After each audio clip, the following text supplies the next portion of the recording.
Hello guys, welcome back to my mini vlog. আজ দেখো সকাল সকাল সুন্দরভাবে রেডি হয়ে নিয়েছি। আর আজকে আমরা কোথায় যাচ্ছি পুরো ভিডিওটা দেখো, তাহলেই বুঝতে পারবে।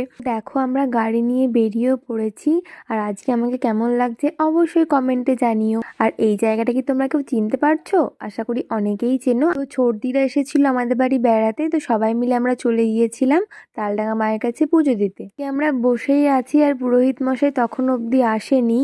কে জানাই নতুন বছরের অগ্রিম শুভেচ্ছা। তোমরা সবাই খুব খুব ভালো দেখো আর তোমাদের সবার যেন এই বছরটা খুব ভালো যায়। তারপরে দেখো আমাদের পুজো দেওয়া কমপ্লিট করেই আমরা মন্দিরের সামনে একটা দোকান থেকে চপ কিনে নিয়েছিলাম। আর আজকে যেহেতু এখানে খুবই ভিড় ছিল, সেই জন্য আমরা এখানে বসে আর খাইনি, আমরা আর একটু দূরে গিয়ে খেয়েছিলাম। তো এদিকে দেখো আমরা সবাই মিলে খেতেও বসে পড়েছি চপ মুড়ি বেগনি। আজকে ভিডিওটা কেমন লাগলো অবশ্যই কমেন্টে জানিও। ভিডিওটা লাইক করতে ভুলো না প্লিজ, চ্যানেলটা সাবস্ক্রাইব করে দিও। টাটা, আবারও দেখাবে নতুন কোনো ভিডিওর সঙ্গে।